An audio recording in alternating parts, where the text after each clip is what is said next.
Hi, welcome to my Real Talk channel, where today we are going to be talking about 5 questions you should ask when selling your house, part 1.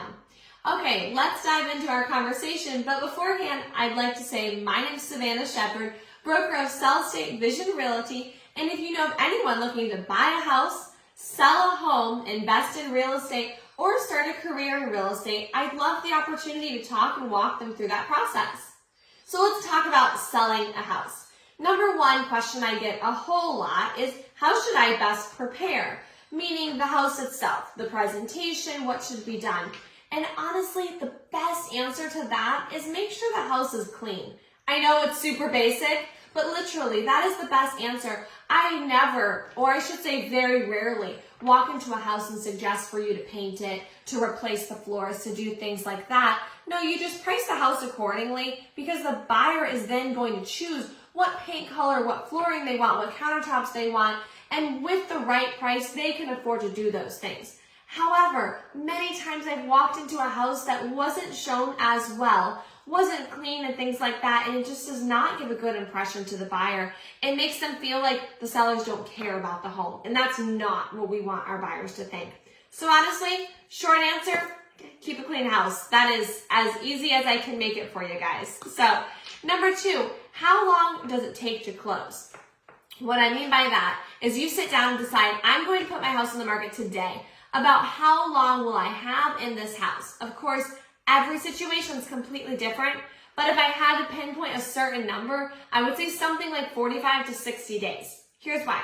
Once you sign a listing agreement with an agent, generally it's going to take them a couple days to go ahead and put it on the market.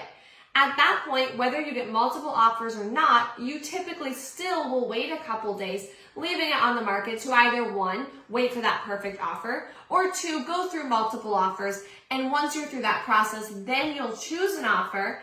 At that point, even cash offers right now are taking about 30 days to close, dependent upon the title company's timeline. So if you told yourself 30 days, and especially if you're going with financing, I would say 45 days. Hence where I get that 45 to 60 day timeline. Now, are you kicked out of your house and now you're homeless? Great, what do you do?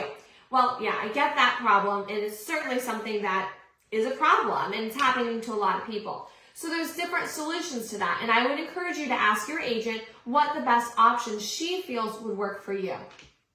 She or him would work for you.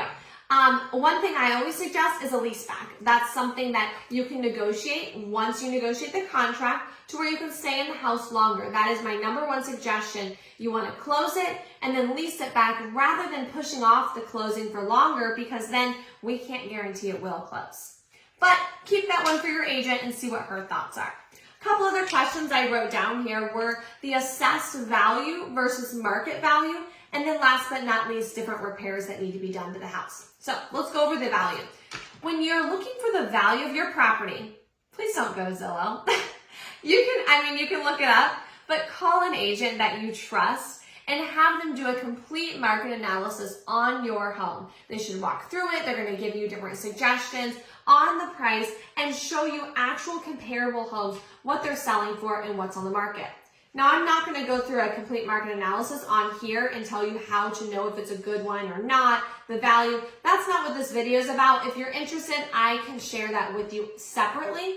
But what I want to tell you on this is just don't get your number online, and certainly don't go to property appraisers at the assessed value on there.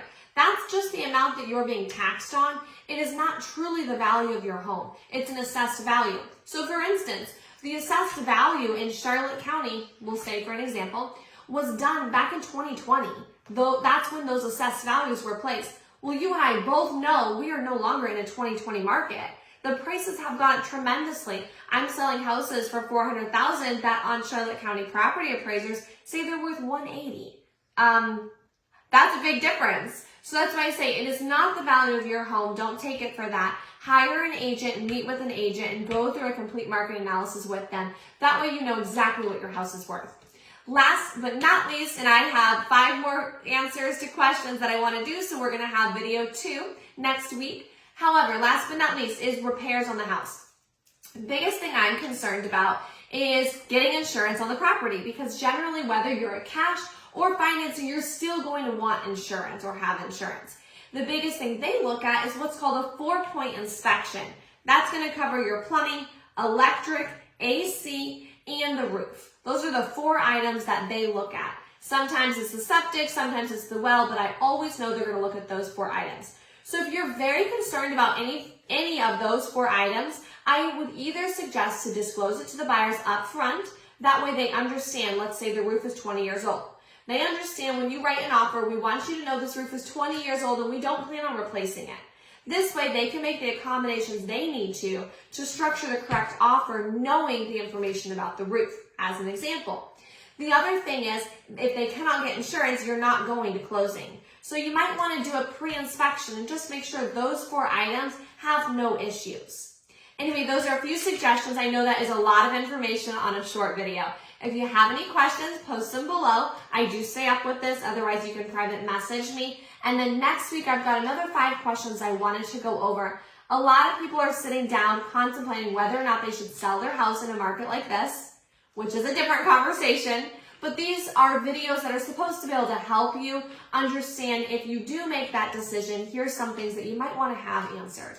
Thank you guys so much. Have a great Thursday, and I'll see you next week.